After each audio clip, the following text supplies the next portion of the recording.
Buenas tardes, muchas gracias por venir. Bueno, Leandro no necesita mayor presentación, aunque vamos a hacer un repaso general. Él es politólogo, secretario general de los Irrompibles y ha sido hace poquito electo diputado por la Ciudad de Buenos Aires. El grupo que hemos constituido, que ronda aproximadamente las 15 personas, hemos estado aproximadamente un año disputándonos entre nosotros la posibilidad de armar este grupo. Venimos de idiosincrasia política diferente, aunque con una ideología común. Finalmente nos hemos decidido, estamos contentos de haberlo hecho. Fue un poco difícil porque... Te demoraste un poco. Exactamente. Un año pinchándome, pero tengo que agradecerle a Leandro por toda la fuerza que me dio. No solamente a Leandro, sino que le quiero agradecer personalmente a Alejandro. ¿Dónde está Alejandro? Muchas gracias, Alejandro. Un aplauso para Yussi, señores, vamos.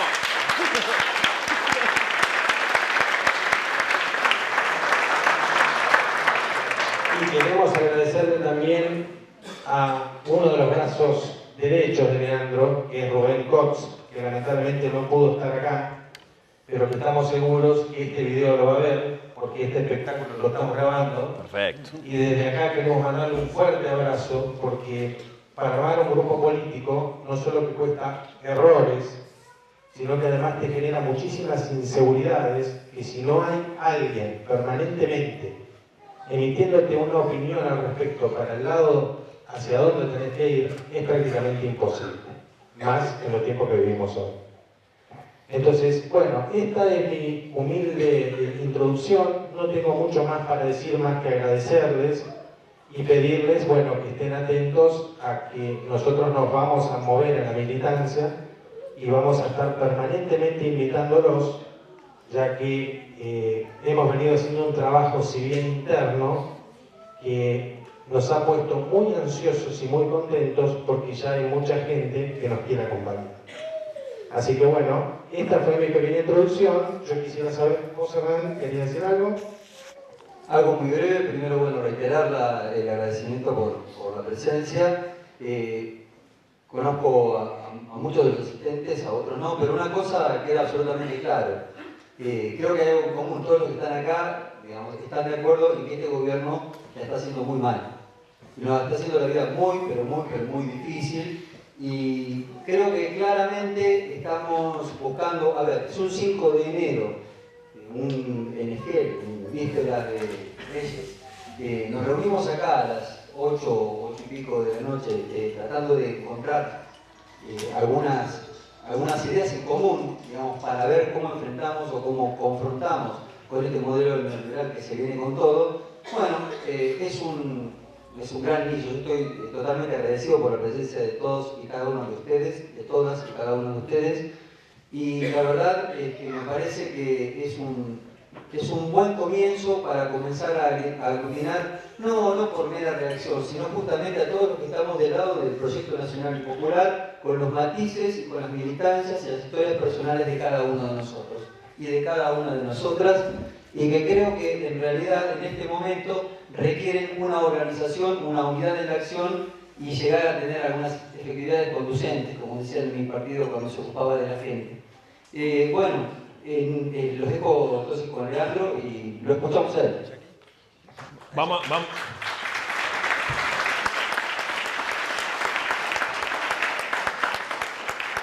Cualquier movimiento revolucionario en el siglo XXI tiene que tener una primera definición, que es que tiene que ser feminista. Feminista.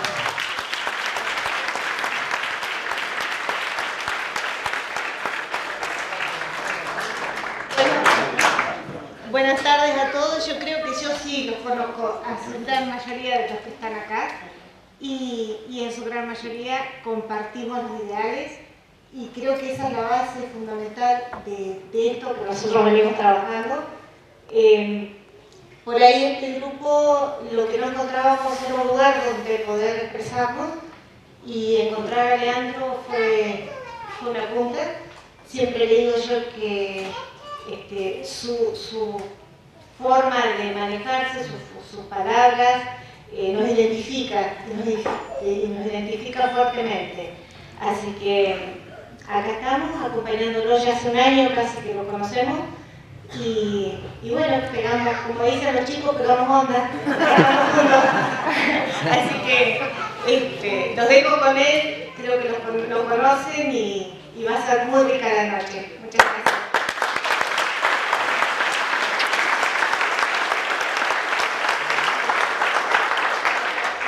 Bueno, ahora sí, buenas noches.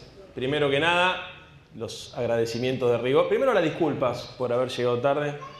La verdad era imprescindible bañarme después de un día tan ajetreado, así que me demoré un poquito más por ese tema. Agradecerle a las compañeras y a los compañeros que hicieron posible este evento. Obviamente, la gratitud eterna con Javi Comparada, que ha sido uno de los tipos más desprendidos que he encontrado en mi militancia política, más sensible, solidario y fundamentalmente desinteresado. O sea, es muy difícil encontrar en estos momentos gente que contribuya a un proyecto colectivo de manera desinteresada, ¿no? Más cuando vemos la marca de la época con el individualismo tan pronunciado, esta idea tan mercantil de la vida, encontrar un tipo que tenga la vocación de colaborar y de poner parte de lo suyo solamente para que el proyecto político pueda fundarse, merece un reconocimiento de todos. Obviamente, un aplauso también para Javi.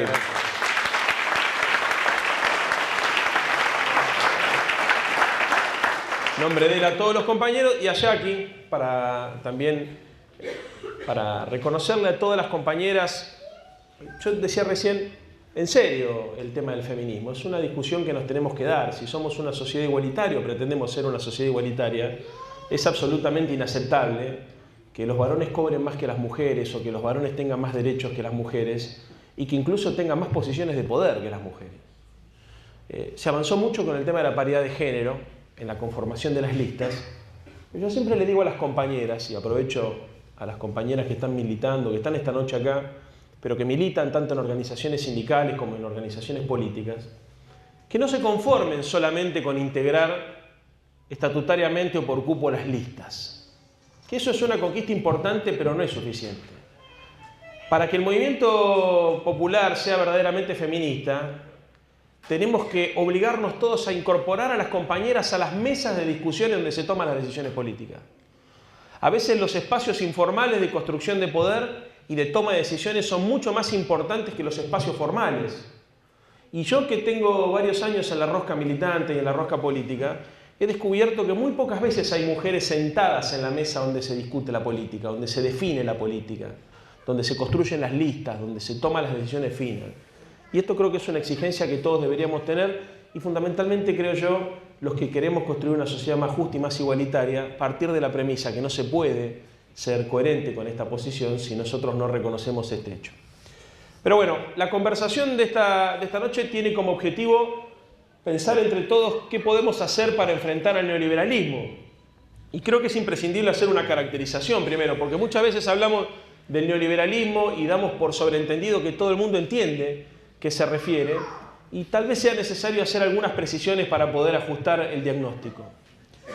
Cuando hablamos de neoliberalismo, está activa la compañera, vamos a decir la verdad.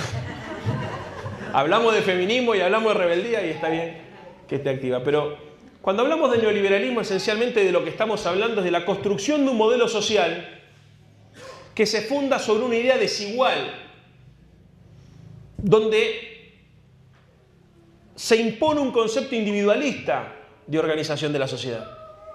Y donde ese concepto de organización individualista está legitimado incluso por los sectores sociales que pierden a partir de esa definición consensual.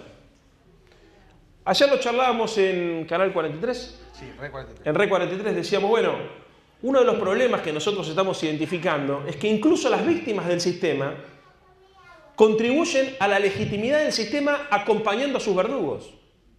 Y es así como el primer tabú que tenemos que desarmar es la idea que Cambiemos Sol Pro es solamente un partido de clase alta y clase acomodada. Quien no vea que este consenso conservador que se está fundando en la Argentina se sostiene sobre una coalición policlasista, que corta transversalmente todos los estratos de la sociedad, se pierde una parte importante de la explicación. Es mentira que los pobres o que la gente que está en situación de pobreza, por definición, sean personas de izquierda o tengan sentimientos nacionales o populares o se sientan identificados incluso con el peronismo. No estoy diciendo que eso no ocurra, lo que estoy diciendo es que es mentira presuponer que el origen de clase determina la posición política de una persona. También tenemos disputa en términos de la construcción del sentido y de la construcción de la política en los sectores que han sido perjudicados por la instrumentación de políticas neoliberales.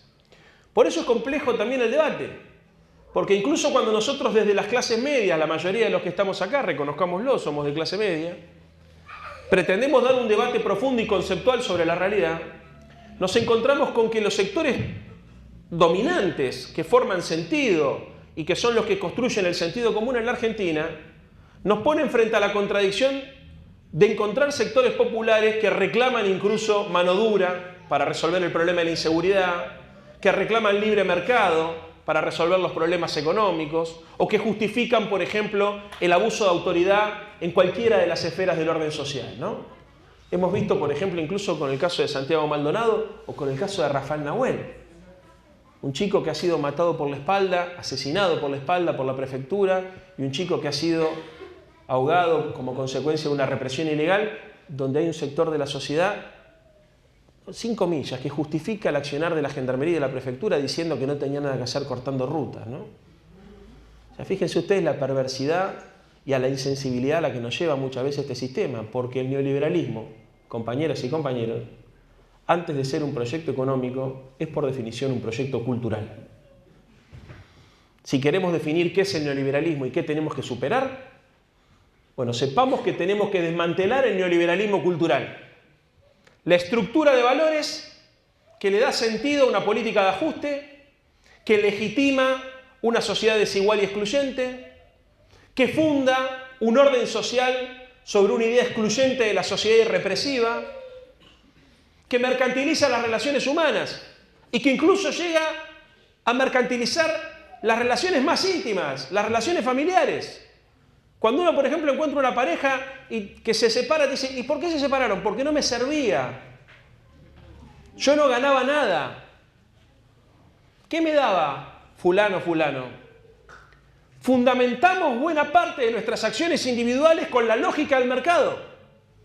Es tan profundo el consenso neoliberal que incluso nosotros, para definir las relaciones con nuestras parejas, con nuestros hijos y con nuestros padres, solemos utilizar categorías del mercado, naturalizando la idea mercantil de las relaciones humanas. La verdad es que es triste lo que ha pasado en esta parte del mundo, porque tampoco es un problema solamente de los argentinos, hay que ser francos y hay que ser justos, es un problema por lo menos de Occidente, que hemos empezado a naturalizar la mercantilización de las relaciones humanas. Obviamente hay espacio de resistencia, hay espacio de sensibilidad política y social que son muy importantes, porque sin ese espacio de resistencia no podríamos estar esta noche reunidos acá, pero sepamos también que muchas veces quienes decimos confrontar contra el sentido común del neoliberalismo y quienes decimos que vamos a pelear por construir una patria más justa, más libre y más soberana, terminamos reproduciendo relaciones desiguales y relaciones neoliberales en nuestra vida cotidiana. Y ni hablar en la política. Si hay algo que yo detesto personalmente y con profundidad, es esta cosa de jerarquía política entre el militante y el dirigente. O sea, me fastidia encontrar un militante político que se define a sí mismo como dirigente político solamente para marcar la distinción y la diferencia con el resto de sus compañeros. Detesto en profundidad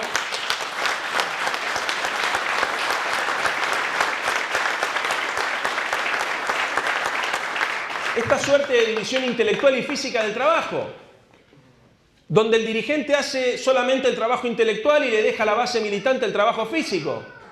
Bueno, quien reproduzca ese tipo de relaciones militantes en el seno de su organización sindical o política, le hace el juego al neoliberalismo, porque plantea la diferencia y porque esencialmente lo que plantea es la relación de desigualdad a partir de la propiedad de los medios de producción política frente al que solamente tiene su fuerza militante, su fuerza de trabajo para vender.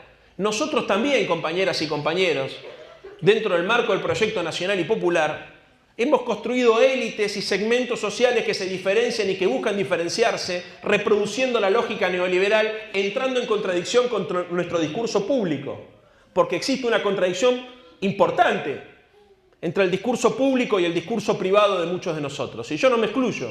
Lo que trato sí es de cuestionarlo para poder corregirlo y de compartir algunas impresiones y algunas reflexiones para que en conjunto podamos fundar una organización política que tenga la coherencia personal, integral y corporativa suficiente como para poder ser franca y para poder disputar desde una posición de legitimidad contra el orden neoliberal, porque obviamente la derecha va a buscar cada una de nuestras contradicciones para demostrar que nuestro paradigma ideológico es una fantasía.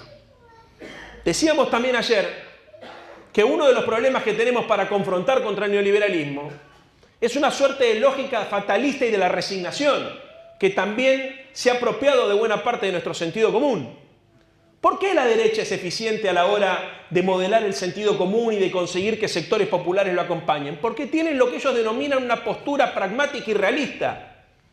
Ellos te dicen el mundo es una mierda y yo no te voy a decir que hay que cambiarlo, te voy a decir que hay que acostumbrarse, reconocer que la situación es así y en todo caso hagamos lo mejor que podamos.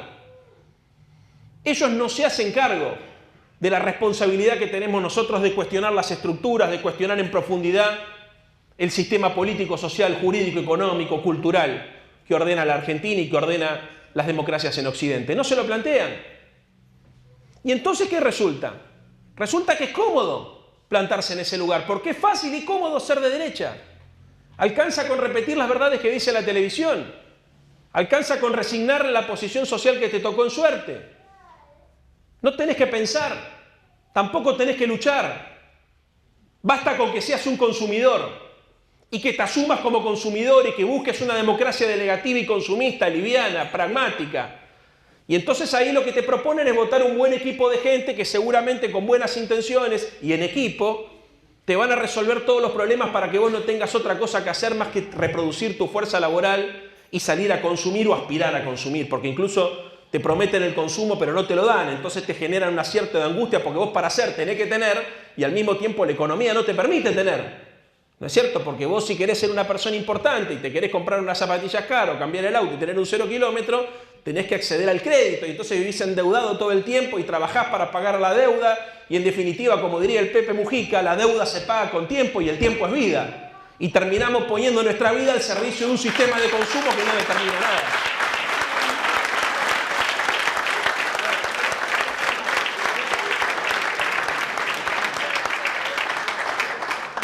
Hablemos del neoliberalismo entonces, pero hablemos también de cómo desmantelarlo. Y hablemos de cómo salir nosotros de nuestra zona de confort, de cómo incomodarnos, de cómo poder proponer una tensión intelectual a la hora de hacer política, porque hacer política no es hacer lo que la gente quiere. Eso es un error. A nosotros Alfonsín nos lo enseñó de muy chico, nos decía, no hay que seguir encuestas, no hay que seguir hombres ni mujeres, hay que seguir ideas. Y si la sociedad se derechiza, acostumbrémonos a perder elecciones. Y yo digo lo mismo, compañeras y compañeros, acostumbrémonos a perder elecciones y también tengamos el coraje suficiente para dar vuelta culturalmente a la sociedad. Porque no se trata solamente de perder elecciones, se trata de bancarse, resignar la posibilidad de pelear por el éxito para no terminar transformándose en lo que uno combatió cuando era pibe. Y no estoy diciendo que nos acostumbremos solamente a perder. Lo que estoy diciendo es que no podemos, en aras de poner un peronista, un compañero en el poder que después va a terminar siendo funcional el proyecto neoliberal como plan alternativo de los que están ahora, entregar todas las banderas en aras del triunfo electoral. Porque podría pasar que venga una compañera y un compañero que cantando la marcha peronista lo reemplace a Macri para terminar aplicando las mismas políticas que está aplicando el macrismo hoy. Y entonces acá cuando hablamos también de confrontar culturalmente contra el neoliberalismo, hablamos que la política tiene la responsabilidad de plantear un discurso ideológico que por definición se plantea en el conflicto. Los dirigentes políticos que le dicen a la gente lo que quiere escuchar, la están tomando de boluda, como diría Navarro. Si vos encontrás un dirigente político o una dirigente política que te dice algo desde lo cual es difícil oponerse, te está mintiendo. Y el caso más concreto es Macri con pobreza cero. Nada de lo que dijo el PRO en campaña era oponible. Era muy difícil. ¿Qué le vas a decir? ¿Que vos no querías una sociedad con pobreza cero? ¿Que vos no querías mejorar las cosas que estaban mal y hacer las cosas que faltaban? ¿Dónde estaba la trampa? En que ellos decían un horizonte vago al cual se querían aproximar, pero nunca nos dijeron cómo hacerlo. Y como obviaron la discusión de los instrumentos, pudieron laburar una línea de ingenuidad y una línea de ambigüedad que consiguió que muchos sectores sociales, perjudicados por ese tipo de políticas en los 90 y en los 70, acompañaran esos engañados. Hay un sector que está de acuerdo con eso, pero también hay un sector que ha sido engañado. ¿A qué voy entonces? A que nosotros, cuando construimos poder popular o consenso, cuando nos proponemos ser parte de un proceso de superación del neoliberalismo, tenemos que tener el coraje suficiente para ser, como nos enseñó Alfonsín, a los radicales, rebeldes, para ser, como nos enseñó Néstor, a los argentinos, transgresores, y cuestionar el orden social, cueste lo que cueste y caiga quien caiga. El político o la dirigente política que quiera agradar es un traidor a la causa nacional y popular. Hay que salir a provocar a la sociedad argentina. Hay que proponer una tensión intelectual y cultural. Acá de lo que se trata es que nosotros podamos cuestionar el orden fundante de una sociedad neoliberal, que se plantea sobre premisas que pueden ser aceptables, porque son las premisas del capitalismo que gobierna en el mundo hace 150 años. Y entonces cuando vos salís a cuestionar, por ejemplo, la supremacía de la propiedad privada, hay mucha gente que incluso careciendo de propiedad privada le va a llamar la atención. Y por no haber podido cuestionar la supremacía de la propiedad privada, fracasó la ley de medios. La ley de medios fracasa como consecuencia que nosotros no logramos instalar, que era necesario distribuir la propiedad y evitar la concentración, evitando el monopolio. Es tan brusca, o fue tan brusco, el cambio cultural operado en los 90 en la Argentina. Obviamente había sido posible por el genocidio de Estado generado en los 70, que incluso el capitalismo que se dio en esta parte del mundo fue más agudo de lo que se dio en los países que dieron origen al capitalismo. ¿O creen ustedes que la gente del New York Times tiene la posibilidad de tener canales de televisión como tiene acá la posibilidad el diario Clarín de tener un diario, una radio, Fiverr, Nextel, Telecom, el fútbol para todo, las multiplicadoras que repiten en todo el país? ¿Ustedes piensan que eso es posible? No, no es posible. ¿Y saben por qué no es posible? Porque el Estado se lo prohíbe. Porque la propiedad privada tiene una función social. Y porque hay un consenso que funda la democracia, incluso la democracia norteamericana, que para evitar la concentración de poder y la anulación de la libertad individual, el Estado obliga a los grupos económicos importantes incluso tener que desinvertir o desprenderse, o les prohíbe, por ejemplo, poseer otros medios de comunicación parecidos para evitar posesión dominante. Entonces, el sentido común que construyó el neoliberalismo en la Argentina incluso es más agresivo de lo que se ha construido en los países anglosajones, que son los que dieron origen a este modelo. Compañeras y compañeros, la construcción de una superación al neoliberalismo nos obliga a nosotros a poder elevar el nivel de conciencia política de los argentinos, siendo capaces de provocar una tensión intelectual que provoque un pensamiento autónomo. Para los que venimos del irigoyenismo, iba a decir los que venimos del peronismo, mirá.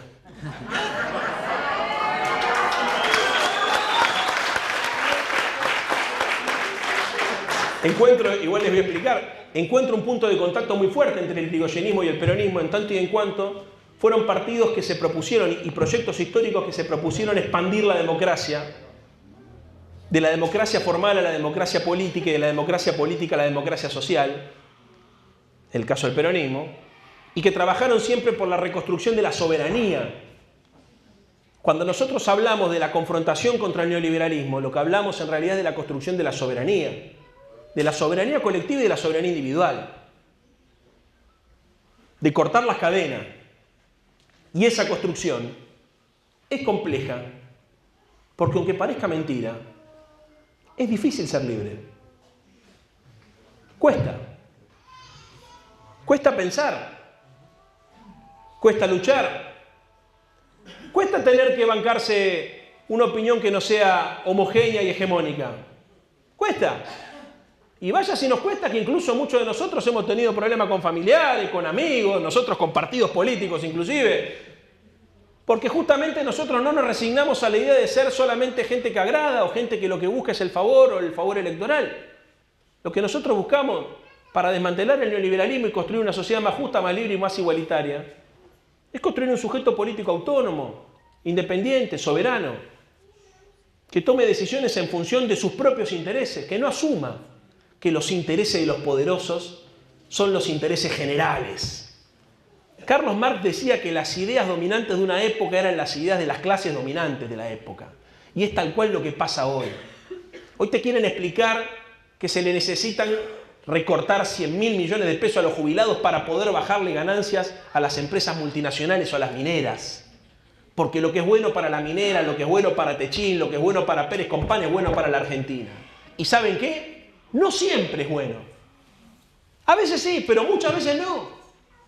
Y es un error que el Estado, desde los instrumentos institucionales que tiene la nación, defienda el interés particular a costa del interés general. Eso es la sidocracia. Y eso es posible no solamente porque ganaron las elecciones, sino porque en el sentido común de buena parte de los argentinos manda el que tiene poder porque siempre fue así.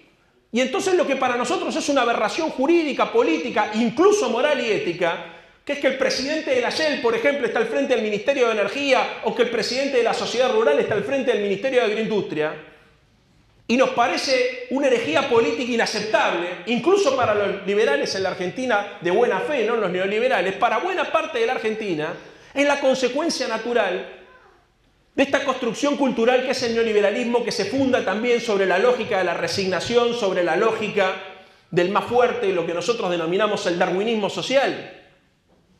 Y para confrontar contra esto, y a esto me quiero referir esta noche, no alcanza solamente con que nosotros podamos remarcar y subrayar permanentemente las contradicciones del sistema, demostrando cómo después de haber puesto un ministro de la Shell aumentan el precio de las naftas, o cómo después de haber puesto un ministro de la Sociedad Rural se disminuyen las retenciones y entonces por eso, para equilibrar el presupuesto, se necesita recortar las jubilaciones. ¿Qué es lo que pasa?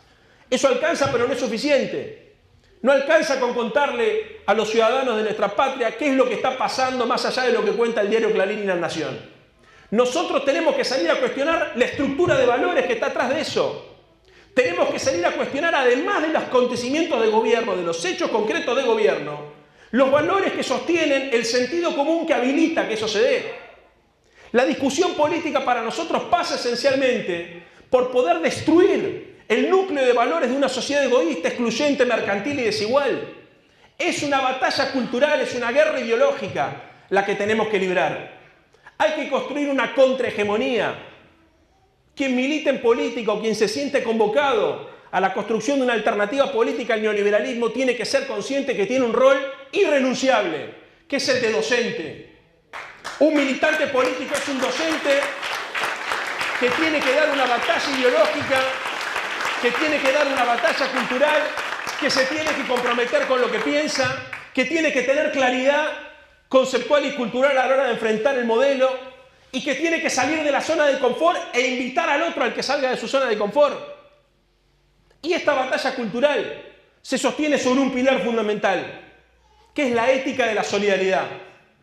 Si nosotros no hacemos de la solidaridad una herramienta para convocar a las nuevas mayorías, si nosotros no hacemos de la ética de la solidaridad la piedra fundamental sobre la cual poder construir un proyecto colectivo de superación al neoliberalismo, puede darse el caso que ganemos las elecciones, pero no vamos a tener la fuerza social suficiente para hacer las transformaciones que se necesitan, para reparar el daño que está haciendo esta gente, pero también para hacer lo que Cristina y Néstor no pudieron hacer, ni Raúl Alfonsín, ni las otras experiencias populares. Porque en definitiva, cada uno de estos proyectos llegó hasta donde pudo, y es hasta donde pudo, es hasta donde la sociedad le permitió llegar. Y la responsabilidad de la militancia cuando está en épocas como esta en la oposición es friccionar lo posible para conseguir que lo imposible sea, además de deseable, en algún momento posible. Es friccionar la realidad. Eso significa salir a lijar los tótems del neoliberalismo, cuestionar las cosas hasta más aceptadas, en función solamente de poder preguntarle a la gente si otra forma de vida no es posible. La idea de que uno es porque tiene, La idea es que siempre lo privado es mejor que lo público, que siempre lo individual es mejor que lo colectivo. Es una vergüenza.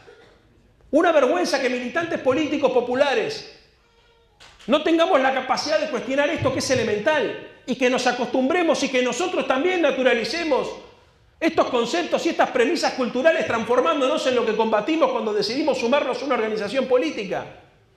Entonces, este debate, que es el debate de cuáles son los objetivos que tienen los militantes como docentes del campo nacional y popular, como constructores de un sentimiento crítico, de una contrahegemonía, para generarle crisis en el sentido común a la gente, para proponer una lógica de reflexión colectiva, para agitar a la gente y correrla de la modorra. Acá me decían los compañeros, lo que pasa es que Esquel es un pueblo muy conservador.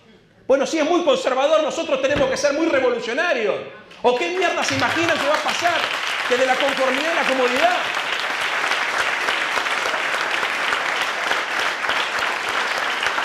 Porque la disputa no es solamente la gestión, a ver quién gestiona mejor. La disputa fundamentalmente es en qué dirección gestionamos. La disputa fundamentalmente es qué valores vamos a defender.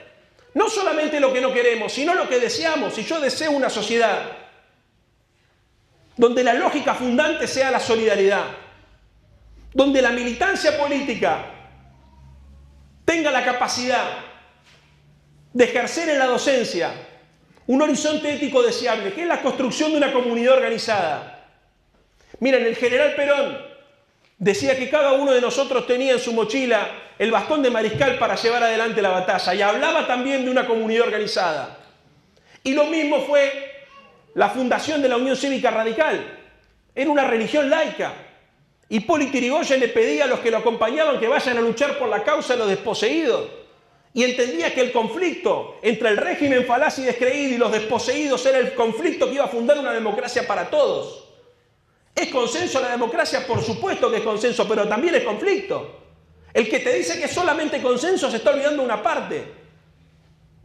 No estoy diciendo acá, para aclararlo, porque muchas personas a veces, sin formación política, tratan de manipular este diagnóstico y llevarlo para el lado de Carl Schmitt, planteando que la política se construye en términos de amigos y enemigos. Yo no estoy diciendo que hay amigos y enemigos. Yo planteo la política en términos agonistas, en términos de adversarios, en términos de reconocer que las sociedades complejas tienen conflictos y que los militantes políticos no tienen que buscar solamente el aplauso fácil, tienen que entender cuál es el conflicto fundante de la época. Y el conflicto fundante de la época es el conflicto distributivo. Acá de lo que se trata es cómo construimos un modelo productivo que pueda distribuir mientras produce.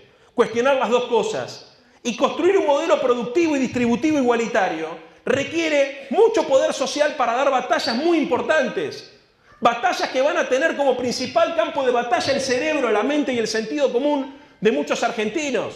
Y que después tendrá que ocupar la plaza pública. Y que después tendrá que ser creativo a la hora de llevar adelante en la función de gobierno medidas políticas que permitan construir efectivamente ese modelo de sociedad.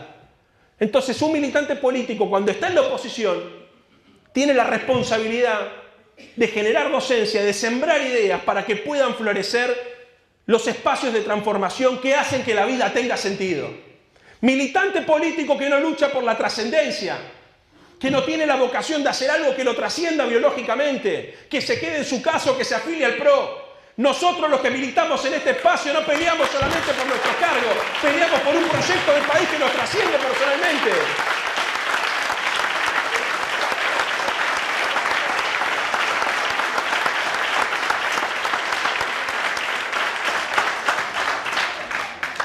Para terminar, compañeros, y les digo, la trascendencia para mí es, sin duda, la vocación de trascendencia es sin duda la diferencia entre un operador y un militante, y entre un militante político y un ciudadano. No alcanza con ser ciudadano y yo desprecio a los operadores. O sea, respeto a los ciudadanos, desprecio a los operadores.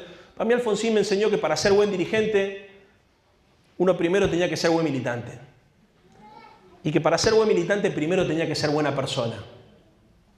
No se puede ser buen dirigente y ser mala persona. Y muchas veces asumimos que el dirigente tiene que ser un hijo de puta porque para ser dirigente tenés que pisar más de una cabeza. Incluso lo asumimos algunos militantes, quienes miramos con cierta admiración a aquellos que han logrado escalar rápido, ¿no es cierto? Y llegar a posiciones de poder. Eso también es complicado porque eso también reproduce relaciones políticas de mierda y reproduce relaciones desiguales. Y la verdad que la única forma que uno encuentra, anclándose en esos partidos tradicionales que nos dieron origen y nos dieron formación y pertenencia, identidad a cada uno de nosotros, de superar la tentación del egoísmo, es proponerse luchar por algo más que por uno mismo. Y la verdad, compañeras y compañeros, que yo creo que esta es la clave. Nosotros hablamos mucho de fundar un orden social distinto, pero si no somos capaces de desprendernos de la posibilidad de pensar primero en mí, después en yo, y en tercer lugar, si se quiere, en mi propia familia, hasta ahí no más, y no pensamos a poner el nosotros por sobre el yo, si no empezamos a proponer la construcción de una comunidad como objetivo fundante, aunque tengamos la vocación política de ser distintos, la ola amarilla nos va a terminar transformando en lo que nosotros no queremos ser y va a lograr que nos traicionemos a nosotros mismos. Es muy difícil la pelea de pelear por algo diferente porque es ir contra la corriente de verdad. No es ir solamente contra la opinión pública, es ir contra el sentido común. Y la trascendencia tiene que ver con eso, tiene que ver con darle un contenido a la vida, con un contenido místico a la vida, que nos supera a nosotros y que nos permite ser feliz con cosas que no se tocan, como dirían los intoxicados, el Piti. Esa canción parece una pelotudez, pero es tan importante. O sea, él era feliz con cosas que no se tocaban, la música, los discos, sus amigos, ¿no? El amor. Esas cosas que parecen boludeces, que en definitiva es la diferencia cultural y ética más importante que tenemos contra los que están enfrente, que solamente buscan... Yo siempre digo lo mismo, fíjense ustedes qué loco. La derecha nos ha ganado de nosotros la batalla, por lo menos en el corto tiempo, no digo la guerra, digo la batalla por la ética, ¿no? Ellos son los éticos. Sin embargo, la mayoría de nosotros, cuando decidimos sumarnos a la política, lo hicimos porque teníamos vocación de servicio y ganas de transformar la realidad. Ninguno de nosotros se preparó desde que era muy pibe para hacer guita.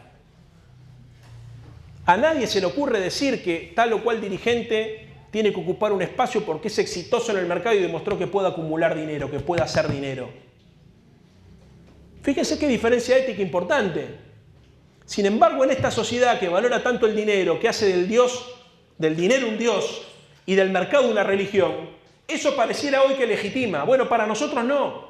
Y para desmantelar la religión del mercado y el dios del dinero se necesita un sentido de trascendencia que funde la militancia en algo que nosotros biológicamente no vamos a ver, porque sabemos que vamos a morir, pero va a haber otro compañero u otro compañero que va a tomar la bandera y la va a llevar hasta la victoria como se comprometió Evita. Entonces,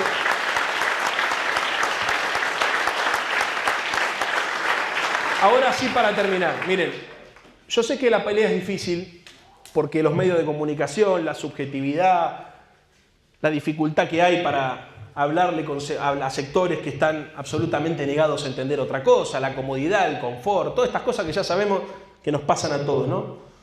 Pero digo, la posverdad, me acota acá, Jackie. Pero miren, yo creo que hay tres cosas que son fundamentales. Muchas veces se pregunta uno, bueno, ¿cómo hacemos para pelear contra esto? El cinismo de esta gente, la perversidad es muy fuerte, es una filosofía del cinismo. Los conservadores se llaman Cambiemos, ¿no? Entonces, ¿cómo puede ser? Increíble, ¿no? Ellos que históricamente han levantado la bandera y se han bancado el terror como metodología para poner orden, ¿no es cierto? Hoy son la revolución de la alegría. Bueno, y los ladrones que se enriquecieron durante la dictadura hoy vienen a hablar de ética y nos cuestionan a nosotros por falta de transparencia. Entonces, es complejo, es complejo. Bueno, yo creo que hay tres herramientas, compañeras y compañeros, que son claves para tener presente para la lucha cotidiana. Además de lo que ya dijimos acá, de la inteligencia, de la creatividad, de la propuesta de esta tensión intelectual que tenemos que hacer, de cuestionarnos a nosotros mismos. Miren, hay una primera herramienta que es el humor. El humor es muy poderoso como herramienta. Ayer lo charlábamos con algunos compañeros, antes de ayer. Decía, bueno, el humor es una manifestación de la inteligencia que te permite poner en crisis también ese marco conceptual que muchas veces sostiene, iba a decir la imbecilidad de algunos, pero vamos a decir la banalidad o la liviandad de algunos pensamientos. Ser inteligentes en la utilización del humor ayuda. Segundo lugar, la ternura. Compañeras y compañeros, la ternura. Los que vienen del kirchnerismo saben que hay un antes y un después de la muerte de Néstor, porque Néstor combinaba el humor y la ternura. Y después de la muerte de Néstor, Cristina se cerró mucho como consecuencia de la embestida que tuvo de las corporaciones y de su propia situación biológica. Pero quien no es capaz de endurecerse sin perder la ternura, como decía el Che, no es capaz de cuestionar el orden social fundante del neoliberalismo, porque el neoliberalismo es básicamente un mundo insensible.